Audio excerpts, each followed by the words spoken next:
number 2 role still up for grabs? Are you guys still competing for that number 2 role? Number 2 role? Like number 2 string quarterback. The back. Oh, Yeah. honestly, bro, I really don't look into that. I don't care. Whenever it's time for me to get out there and play, I'm going to play. Adversity, things is going to knock you down sometimes, but the main thing about it is you just got to push through it. There's a lot of people in this world that's going through stuff, but, you know, I'm playing for a lot more than just me. Yes. And will he kind of be the backup? Joe will start the game. Dylan will play second. Shedeur will play third. Shedeur Sanders is done with the chatter. After head coach Kevin Stefanski slotted him as the third-string quarterback behind Dylan Gabriel, he didn't blink. No panic, no backpedaling, just steady confidence. He made it clear he won't get caught up in labels or outside noise. Say what you want, but when the stage is brightest, he intends to be brighter. Sanders isn't wasting energy on distractions. He's locked in, focused, and ready to let his play speak for itself the moment he steps on the field. Whenever it's time for me to get out there and play, I'm going to play. Whenever it's time for the lights to come on, I'm going to do my thing. I'm not concerned about when it is. I'm not concerned about, you know, how many reps I'm getting at this point is what it is. Because I know when the lights come on, when everything going, when the pressure's on, you know who I am. Shedeur Sanders isn't losing sleep over Kevin Stefanski's depth chart or the situation around it. He's certain that when his number is called, the film will force a second look at every assumption. Practice rotations and outside noise aren't his focus.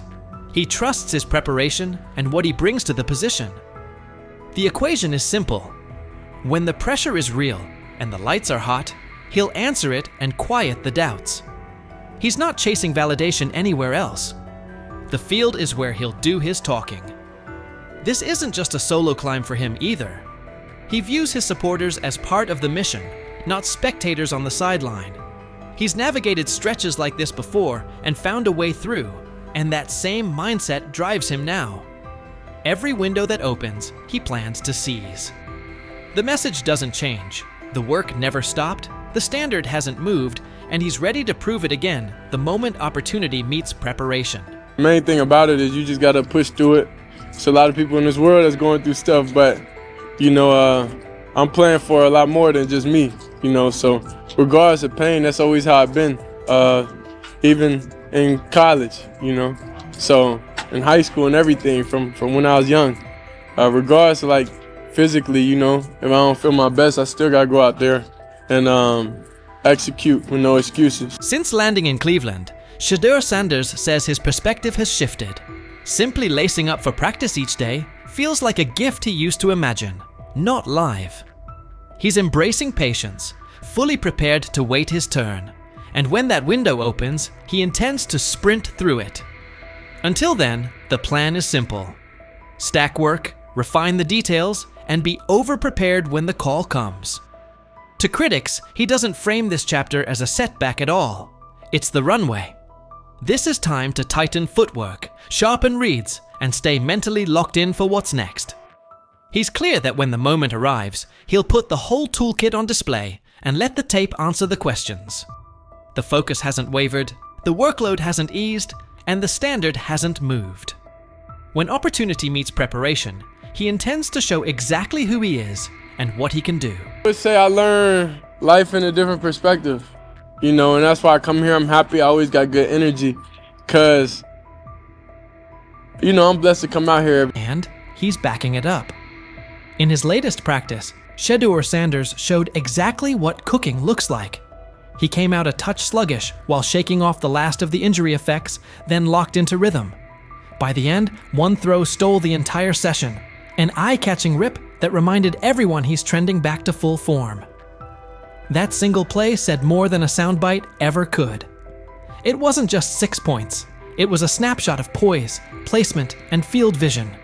The way he worked through the look, trusted his mechanics, and delivered on time matched the confidence he's been voicing. It was the kind of ball that makes coaches pause, teammates lean in, and critics pump the brakes. Sanders addressed Dylan Gabriel's recent comments with calm and maturity.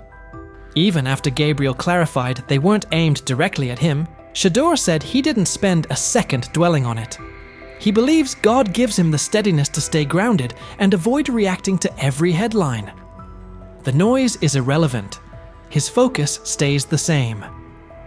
Whatever's said, so be it. Still, his posture told you he understood the subtext. He carried himself like someone who knew the message had him in mind, and he turned it into quiet fuel. The composure wasn't about pretending nothing happened. It was about showing he's bigger than the back and forth. He knows the real answer won't come from a podium. It'll come when he steps between the lines and lets the tape speak. Honestly, I don't even think about nothing. I don't think about anything. If it's not words or anything, at this point, it can't do anything to me.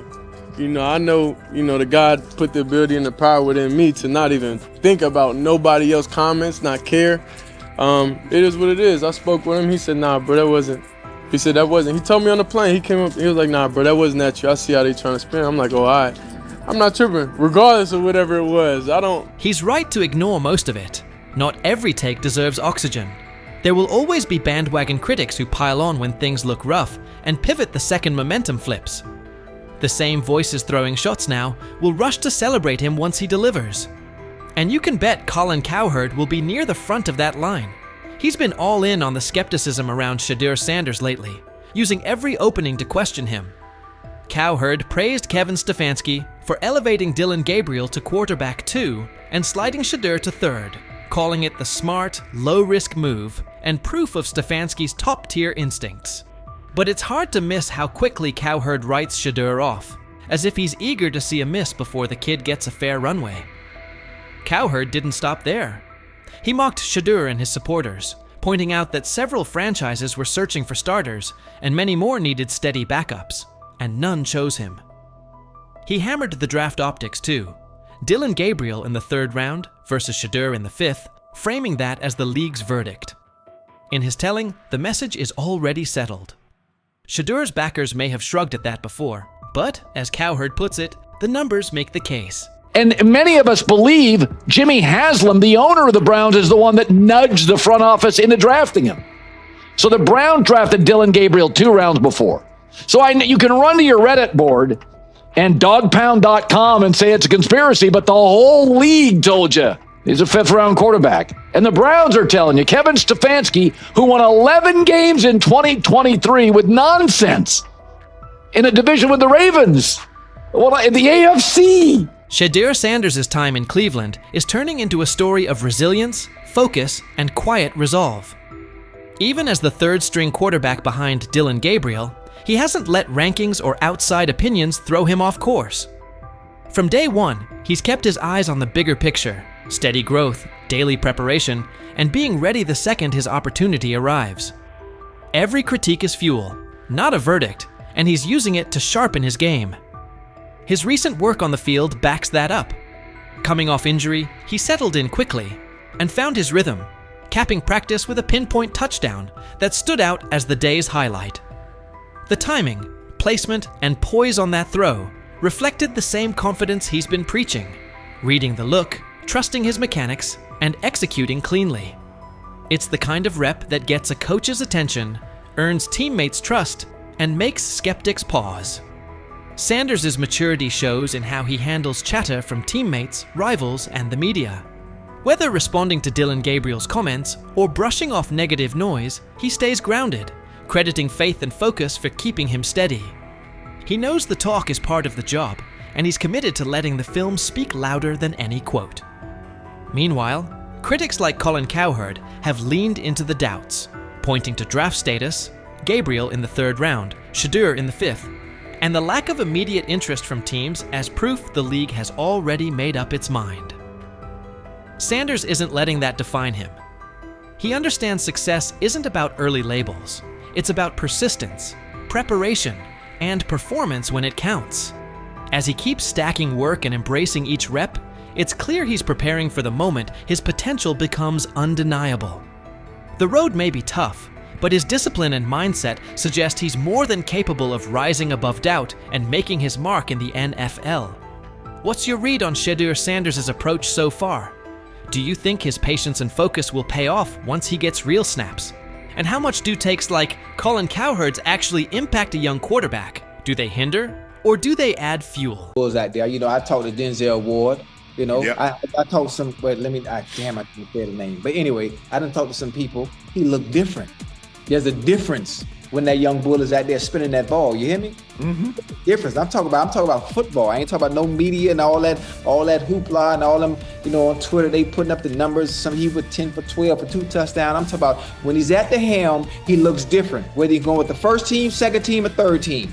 It don't matter. From being buried on the depth chart as a fourth stringer to suddenly becoming a standout on the second team, Shedeur Sanders just pulled off the most impressive quarterback comeback since Tom Brady made the world believe he wasn't finished at 40. What is it going to take for you to just buy in to Shedeur Sanders when players all around him are telling you how different he looks, how good he looks, how he just has that aura to him? Because it seems like all the players that are around Shedeur Sanders have nothing but great things to say about him and love him. Because again, he clearly just looks different than the rest of the competition that we've seen. And like I said, the last time I've seen guys go for or say things about a certain player like that, it was Baker Mayfield. So could 12 be that guy? How long until we see 12? Because I feel like it's just a matter of...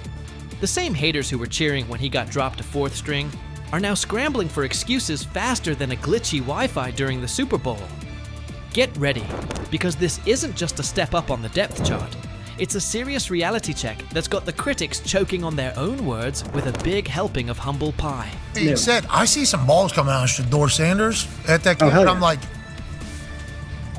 kind of looks like a guy. Yeah, I'm reading. He can sling it. I see him, some of the veterans, how they talk to him, mic'd up, see what he's doing in the community. Yep. You talking about Njoku there? Njoku, Mike Knapp. Yeah, once you see, different little interactions and things like that, I know he has the talent. We'll see. It'll be a competition that usually brings the best out of guys, especially young guys. So I'm interested to see how that quarterback situation. I've heard he's been outstanding. The Cleveland Browns training camp just turned into the most talked about event in town. All thanks to Shedeur Sanders, who took his spot as fourth string and used it as motivation for one of the most impressive rises the NFL has seen in years. While everyone was busy counting him out and calling his career dead, Sanders was quietly putting together a performance so good that coaches are saying they haven't witnessed anything like it in the last 15 years. Drafted in the 5th round, all that means nothing when it's time to play football and that whistle blows. He looks different than the rest of the competition. That's what I heard. And I'm talking from a, not Brother Ward, I'm just talking about from sources that's in that room, that's on that field, that's playing the sport. Man, come on, man.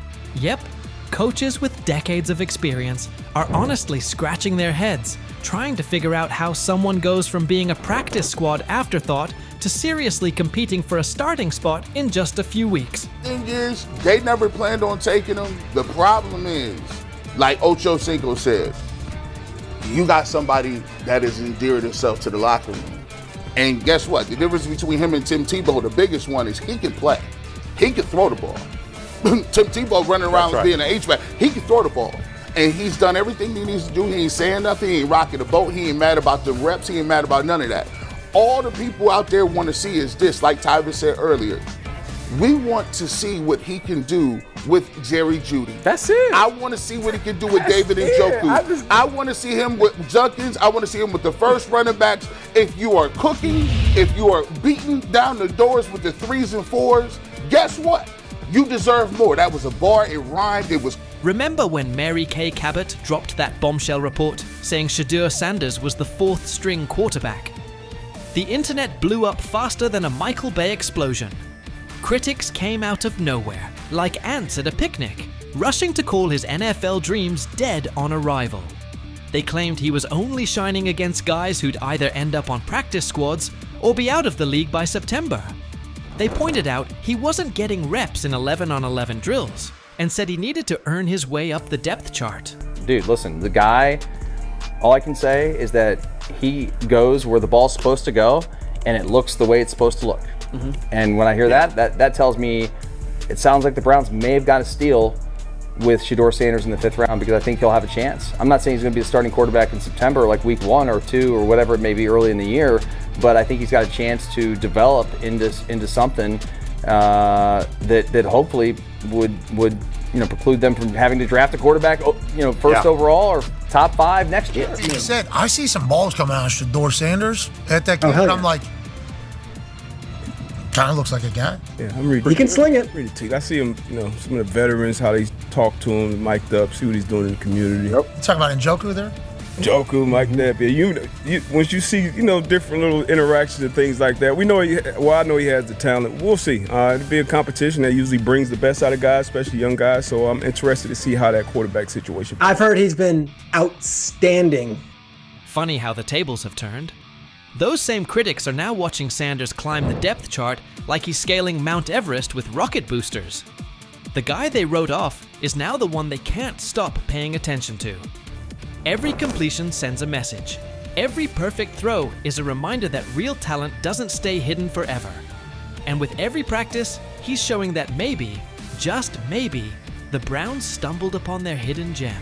One thing for the fans to sit here and hype up Shedeur Sanders, because we all know how we get about certain players that we like. But it's another thing when you hear it from players who are actually on the field, who are actually in the locker room, who are actually next to this guy every single day. Because I'm sure we've all seen the quote by now by Chad Johnson when they were on the nightcap, and he talked to some young bulls. He talked to Denzel Ward. He didn't want to give away his name, but he already did it. And he said that Denzel Ward says he looks different from the rest of the competition. We've already been seeing. When word got out that Shedeur Sanders officially moved up to second-team reps, passing Dillon Gabriel along the way, the shockwaves hit from Cleveland all the way to Canton.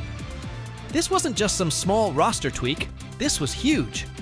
One day he's throwing passes to practice squad guys, and the next he's running with the second team, putting real pressure on the starting quarterback spot.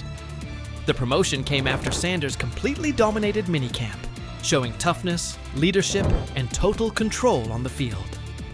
His passes were right on target, hitting receivers in stride.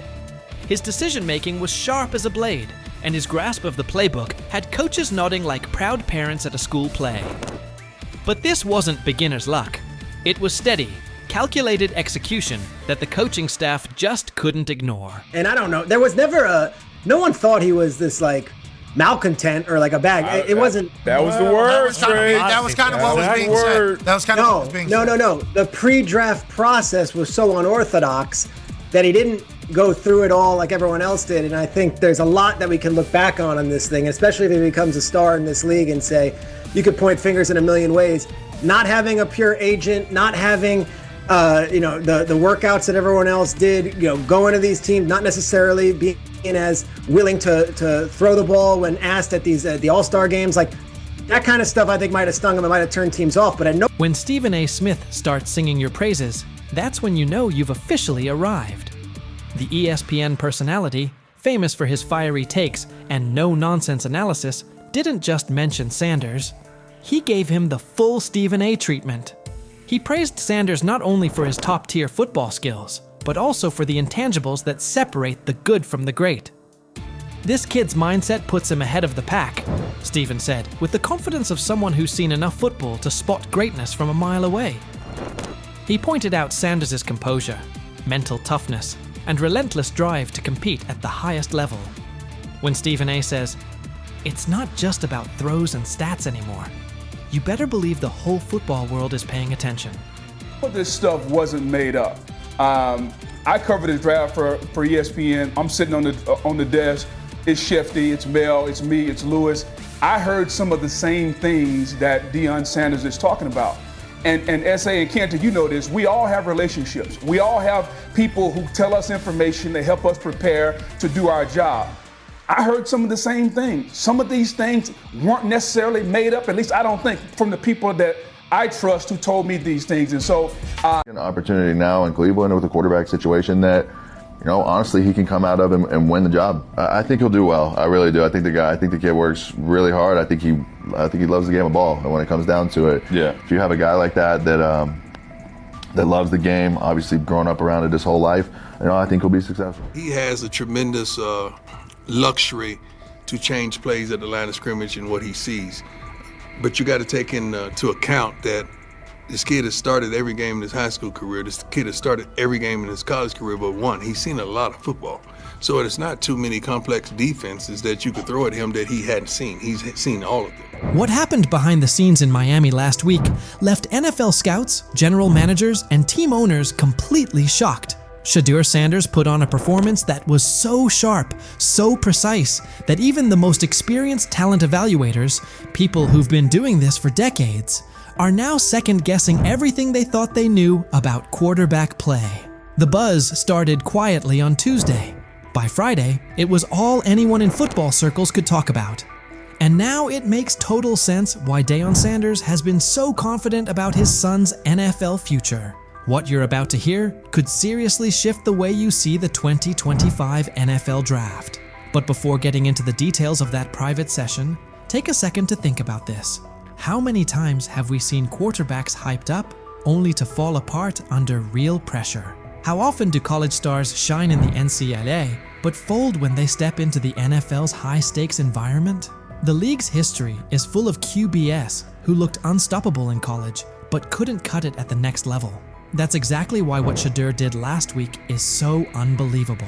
This wasn't a flashy highlight reel against weak college defenses. It wasn't a carefully edited clip designed to go viral. This was a real, high-stakes NFL-style workout, with all the pressure you can imagine.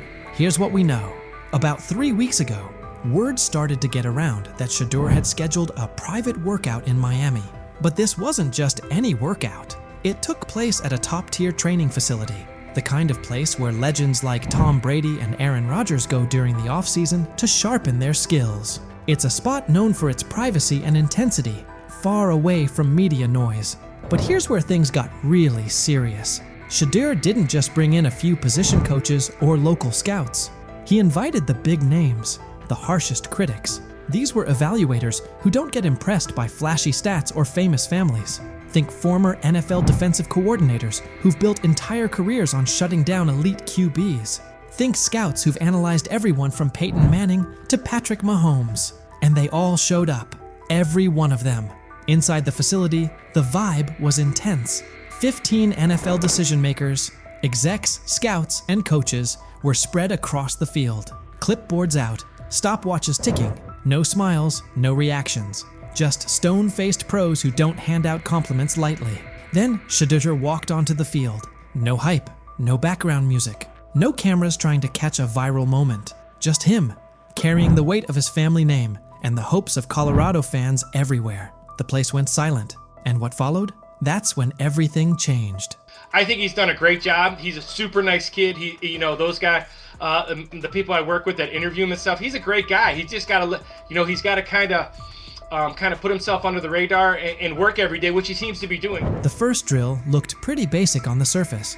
40-yard throws to stationary targets. Seems simple, right? Not exactly. These weren't college-level wideouts standing out there. They brought in former NFL receivers, guys who really understand how to create separation and run routes with pro-level precision. These are the kinds of receivers who can truly expose whether a quarterback has what it takes or not. Shedeur steps up to the line. First throw, absolute laser. 40 yards, fast and clean. Tight spiral, right on target. Hits the receiver perfectly in stride. Scouts glance at each other, but no reactions yet. They've seen strong arms before. Then comes the second throw. Still 40 yards, but now it's a comeback route. Way more challenging. The timing has to be spot on. The throw needs to be out before the receiver even makes his cut. Shedeur doesn't just hit the pass. He reads it ahead of time, releasing the ball before the receiver even turns. When the ball lands right in the receiver's chest, just as he comes out of the break, even some of the veteran coaches are caught off guard. One scout literally drops his clipboard. And that was just the warm-up. The real challenge came next. Game simulation. Imagine this. A mock defense made up of former NFL players. Not fringe guys, but legit starters from just a couple of seasons ago. These defenders know how to bait quarterbacks, disguise their coverage, and turn up the pressure. Here's the setup. 2-minute drill. Down 6 points. 85 yards to go. No timeouts. It's the kind of pressure that usually breaks college quarterbacks and separates the real ones from the hype. Shedeur lines up under center. The defense shows one look, but you can tell something's coming. There's a shift about to happen. Classic disguise to force confusion. As soon as the ball is snapped, the coverage rotates, just like expected. Most young QBs would freeze, panic, or try to force something risky, but not Shedeur. He steps up into the pocket with the kind of calm you see from seasoned pros. Eyes downfield the entire time. Then, He sees it, a tiny window, open for maybe half a second, a slot receiver breaking on a dig route, the linebacker trailing just behind. That window is so tight most college QBs wouldn't even attempt it. But Shedeur doesn't hesitate. He fires a strike right between two defenders, hitting his receiver in perfect stride. The linebacker stops mid-step, stunned. The safety trying to rotate over just shakes his head, like he can't believe what he just saw. The scouts lean in. They know they're watching something rare. And the best part? This was only the beginning. Incredibly accurate. Yes, he is. He really understands not only offensive football, but he understands what you're doing as a defense, so he'll pick you apart that way. He processes quickly. Like, all those things to me are big-time attributes. And I just remember last year at this time, Bo Nix falling. People saying, hey, Bo Nix is going to be a second-rounder, and Bo Nix is not. By the way, that guy was one of the best. But now they can't have him. The same people responsible for his slide in the draft are the ones scrambling. They called him cocky, arrogant, threw every label at him, hoping it would break him. But through it all, Shedeur stayed cool. He didn't let the noise shake him or throw him off course. His mindset never wavered. He knew exactly what he brought to the table, and no amount of criticism was going to change that. Instead of folding under the pressure, he locked in even more. Their doubt didn't shake him. It fueled him, because deep down, he knew that what he showed on that field wasn't some lucky moment. It was real. It was proof of who he is and what he's capable of becoming. And now, those same scouts are left second-guessing everything. They thought they had him figured out, but what they saw last week flipped their entire evaluation on its head. At first, they saw attitude. They saw confidence and labeled it arrogance. They judged him before really watching him. But Shedeur didn't let it affect him. Instead, he showed exactly who he is when the lights are the brightest. And now those same scouts, the ones who once questioned if he had what it takes, are sitting in silence, unsure of what they just witnessed. His performance is making waves, and suddenly their early opinions are starting to look shaky. They didn't just see a strong-armed college quarterback out there. They saw a leader, calm, smart, in total control. The more his confidence grows, the better he gets. And now, they're starting to realize they might have missed something big.